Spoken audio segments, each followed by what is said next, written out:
Hello बच्चों, आप सभी को नमस्कार। स्टूडेंट, 12th बिजनेस स्टडी में हमारा 2010 से 2023 तक के जो पेपर है तो ऑब्जेक्टिव टाइप के क्वेश्चन हो चुके थे। आज की क्लास में हम 2024 का जो ऑब्जेक्टिव टाइप के जो पेपर क्वेश्चन है वो हम करने वाले हैं। तो 2024 में मतलब लास्ट ईयर जो आपका पेपर आया था उसमें ऑब्जेक्टिव टाइप के जो 32 नंबर के जो क्वेश्चन आए थे वो किस प्रकार के थे उनको आज हम समझने वाले हैं।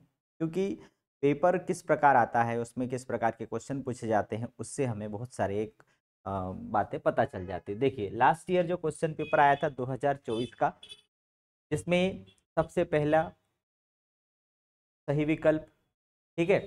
तो सही विकल्प में क्या क्या पूछा गया था? हमारा जो पहला जो चैप्टर है प्रबंध की प्रकृति और महत्व, उसी से पूछा गया था कि प्रबंध का पहला कार्य क्या है। तो प्रबंध का पहला कार्य क्या है? तो प्रबंध के 5 प्रमुख कार्य हैं। तो प्रबंध के कार्य 2 प्रकार के होते हैं, एक प्रमुख और सहायक। तो हमें प्रमुख कार्य याद रख लेना है, नियोजन, संगठन, नियुक्तिकरण, निर्देशन और नियंत्रण।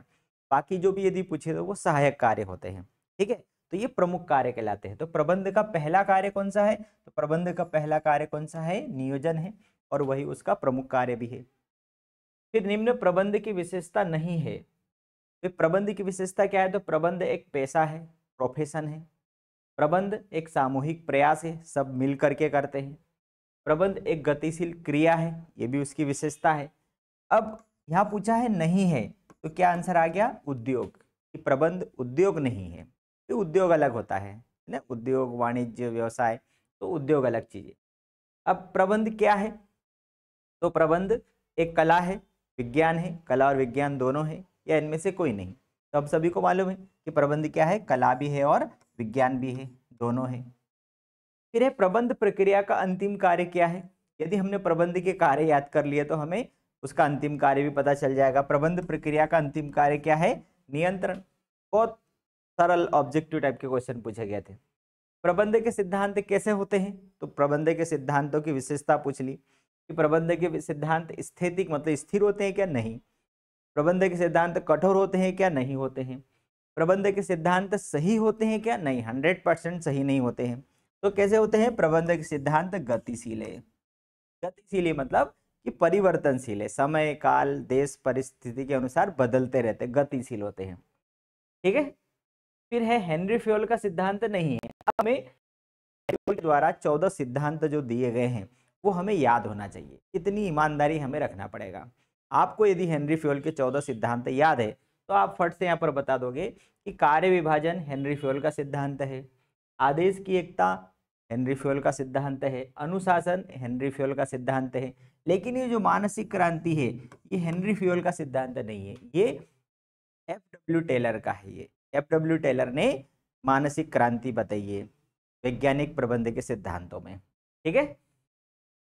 चलिए आगे बढ़े हम। अब आ जाते हैं हम रिक्त स्थानों की तरफ। रिक्त स्थानों में सबसे पहला दिया है कि भर्ती के पश्चात खालिस्तान प्रक्रिया प्रारंभ होती है। भर्ती चयन है ना, भर्ती के बाद में क्या किया जाता है? चयन किया जाता है। तो भर्ती के बाद चयन प्रक्रिया प्रारंभ होती है।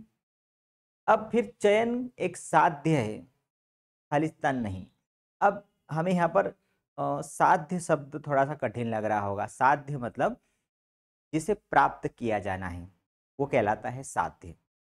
जैसे यहाँ पर अभी आप 12वीं की परीक्षा दे रहे हो तो पास होना ये आपके लिए साध्य है, और पास होने के लिए आप जो भी तरीके इस्तेमाल करोगे वो सब आपके क्या है? साधन है, ठीक है। तो जैसे छत पे चढ़ना है तो छत पे चढ़ना साध्य हुआ, और चढ़ने के लिए सीढ़ियों का उपयोग करना ये क्या हो गया? साधन हो गया। इसी प्रकार से जो चयन करना, तो चयन एक साध्य है। तो किसी भी कर्मचारी को भर्ती के पश्चात चयन कर लिया जाता है, मतलब सिलेक्ट कर लिया जाता है। तो सिलेक्ट करना एक साध्य हो गया। अब साध्य करना, तो चयन एक साध्य है, साधन नहीं है। साधन क्या हो गया? साधन मतलब परीक्षाएं लेना या वो दूसरे प्रकार होंगे, चयन करने के जो माध्यम होंगे। तो चयन एक साध्य है, मतलब परिणाम है उसका, वो साधन नहीं है। पदोन्नति, पदोन्नति तो फर्म के अंदर के, कंपनी के अंदर के कर्मचारियों की जाती है, तो इसलिए कौन सा स्रोत हो गया? आंतरिक स्रोत हो गया। नियुक्तिकरण का संबंध खालिस्तान से। भाई अब यहाँ उन्होंने पूछा है नियुक्तिकरण किससे संबंधित है, तो आपको मालूम होना चाहिए, हमें मालूम होना चाहिए कि भाई नियुक्तिकरण मतलब नियुक्ति किसकी की जाती है। तो हमें मालूम है कि हम मशीनों की नियुक्ति नहीं करते, माल की नियुक्ति नहीं करते, किसकी करते हैं, मनुष्य की नियुक्ति करते हैं। और इसलिए नियुक्तिकरण का संबंध किससे है, मनुष्य से। भारत में खालिस्तान आर्थिक प्रणाली को अपनाया गया, ये सभी को मालूम है, अर्थशास्त्र हम पढ़ते तो भारत में कौन सी प्रणाली है, मिश्रित प्रणाली है, न पूंजीवादी न समाजवादी, दोनों का मिक्स मिश्रित। नियम को भंग करने पर खालिस्तान दिया जाता है, भाई यदि कोई भी नियम भंग करेगा तो उसको क्या दिया जाता है, दंड दिया जाता है। और तुम्हारी भाषा में जो भी शब्द बोलना चाहो, पनिशमेंट हम अंग्रेजी में बोलते हैं, उसको दंड बोलते हैं या सजा बोलते हैं, ठीक है। फिर है सत्य असत्य में चलेंगे तो नियोजन एक बौद्धिक प्रक्रिया है, बिल्कुल। प्लानिंग बनाना कोई आसान काम नहीं होता है, वो जिसके पास बुद्धि होगी वही बना सकता है, और इसलिए ये क्या है, सही है। विकेंद्रीकरण एक प्रक्रिया है, ये भी सही है। विकेंद्रीकरण का मतलब होता है अधिकारों को बांटना, सभी स्तरों में समान रूप से बांट देना अधिकारों का, ये विकेंद्रीकरण मतलब ये प्रक्रिया के तहत होता है, इसलिए सत्य है। भारार्पण सदैव ऊपर से नीचे की ओर होता है। भार अर्पण, भार मतलब वजन, और उसको अर्पण करना मतलब किसी को देना, तो हमेशा भार ऊपर होता है और अर्पण करना नीचे होता है, तो ऊपर से नीचे ही होगा, बस सिंपल सी बात है। तो ये क्या हो गया, सत्य हो गया।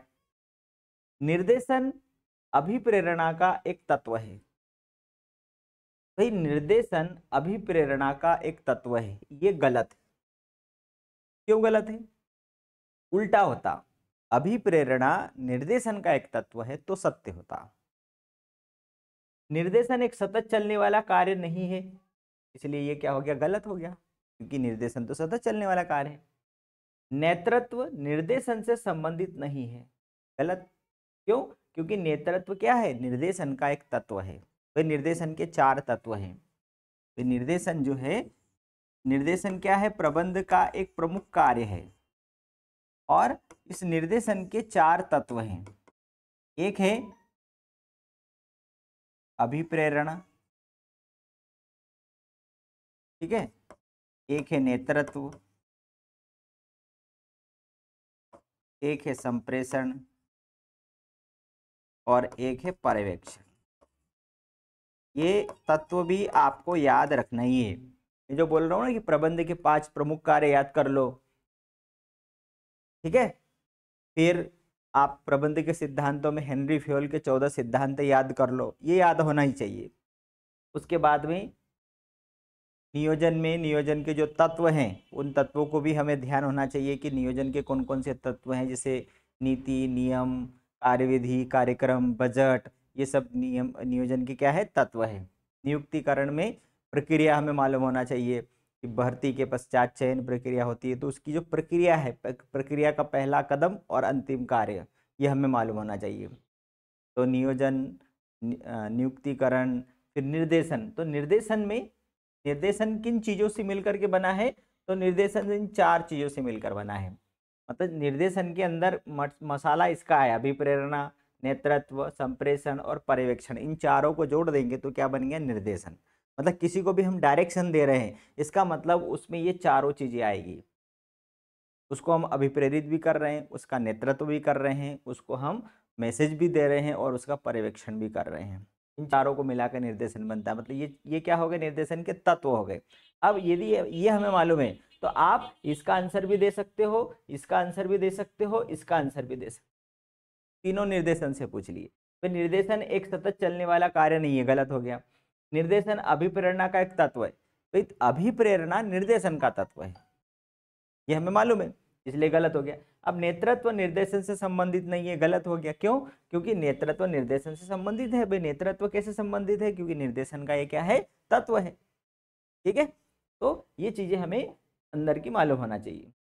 अब आ जाते हैं हम सही जोड़ी पर। बजट क्या है, तो बजट हमेशा संख्यात्मक होता है। बजट मतलब पूर्वानुमान, ठीक है। तो ये पहला हमारा हो गया।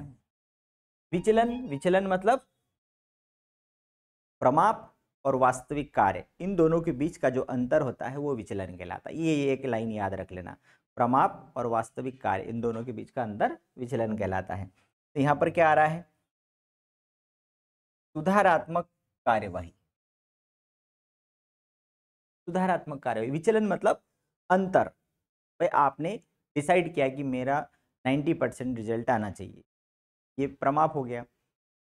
और वास्तविक कार्य जब रिजल्ट आया तो 85 या 80% बना। अब ये जो अंतर आया 5% 10% का, ये क्या कहलाएगा? विचलन कहलाएगा।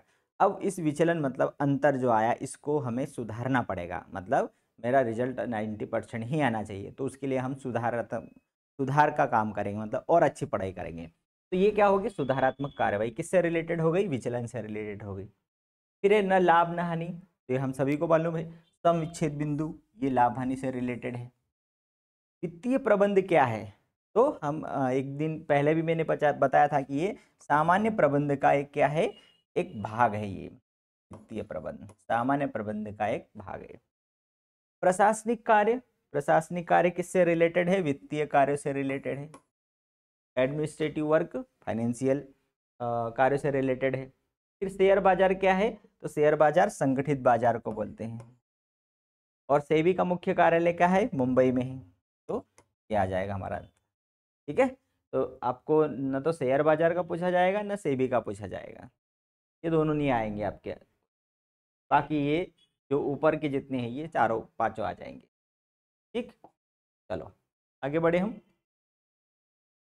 क्वेश्चन नंबर 5 में दिया है, ग्राहक से व्यक्तिगत संपर्क क्या कहलाता है? भाई कस्टमर से हम जब व्यक्तिगत रूप से मिलेंगे तो ये क्या कहलाएगा? व्यक्तिगत विक्रय। तो क्या कहेंगे? कहा जाएगा व्यक्तिगत विक्रय। जैसे हमारे घर पर ही जो डोर टू डोर बेचने वाले जो आते हैं, कंबल वाले आते हैं, बर्तन वाले आते हैं, कुछ साज सज्जा का सामान लेने वाले आते हैं, तो कस्टमर से डायरेक्ट संपर्क करते हैं। ये व्यक्तिगत विक्रय हो गया, व्यक्ति से मिल करके उसको बेचना।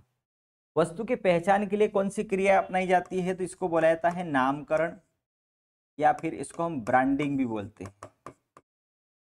क्या बोलेंगे इसको? ब्रांडिंग या नामकरण। फिर ये विद्यमान बिक्री बढ़ाने के लिए अपनाई जाने वाली तकनीक को क्या कहते हैं? भाई विद्यमान में जो विक्रय हो रहा है, सेलिंग हो रही है, उसको और बढ़ाना है, तो विक्रय को और बढ़ाना है तो क्या कहलाएगा? विक्रय संवर्धन। विक्रय संवर्धन, विक्रय को और बढ़ाना। उपभोक्ता मंच के कितने स्तर होते हैं? तो 3 स्तर होते हैं, जिला, राज्य और राष्ट्र। उपभोक्ता संरक्षण अधिनियम 1986, ये भी याद रखना है आप लोगों को। उपभोक्ता संरक्षण अधिनियम 1986 और कौन कौन से अधिकार हैं वो भी याद रखना है। लिखित, मुद्रित, व्यक्त तथा ग्राफिक विक्रय कला को क्या बोलेंगे? विज्ञापन। आप कोई सा भी विज्ञापन देख लो, उस विज्ञापन में आपको लिखित लिखा हुआ भी दिखेगा, छपा हुआ भी दिखेगा, व्यक्त रूप में भी दिखेगा, ग्राफिक के रूप में भी दिखेगा, सभी प्रकार से विज्ञापन आपको दिखेंगे। उत्पादन स्थल से उपभोक्ता तक माल हस्तांतरित करने की क्रिया क्या कही जाती है? उपभोक्ता उत्पादन से उपभोक्ता तक माल को हस्तांतरित करने वाला कौन है? तो वो है परिवहन, ट्रांसपोर्टेशन। परिवहन के माध्यम से ही माल उत्पादन से उपभोक्ता तक पहुंचता है। वैसे तो वाणिज्यिक क्रियाओं के माध्यम से पहुंचता है, लेकिन हस्तांतरित करने की क्रिया, हस्तांतरण कौन कर रहा है? तो वो परिवहन के माध्यम से हस्तांतरण हो रहा है। ठीक है, तो ये उसका आंसर होगा। तो ये थे हमारा 2024 का जो पेपर आया था वो हमने आज की क्लास में देखा।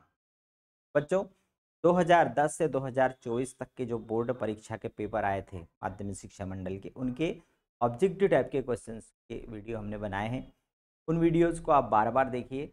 मुझे पूर्ण विश्वास है कि आप 32 आउट ऑफ 32 ये आप बिल्कुल कर कर आएंगे। इसके अतिरिक्त भी और भी मैंने बहुत सारे कुछ ऑब्जेक्टिव टाइप के क्वेश्चंस निकाले हुए हैं, तो आगे के क्लासेस में हम उन ऑब्जेक्टिव्स को जो मैंने अलग अलग किताबों से इकट्ठा करके जो बनाए हुए हैं वो भी हम करने वाले हैं। तो अगले वीडियो में फिर मिलेंगे। आपको वीडियो अच्छा लगे तो लाइक करो, अपने दोस्तों के साथ शेयर करो, और चैनल पर नए हैं सब्सक्राइब करना ना भूलें। अगले वीडियो में फिर मिलते हैं, तब तक के लिए नमस्कार।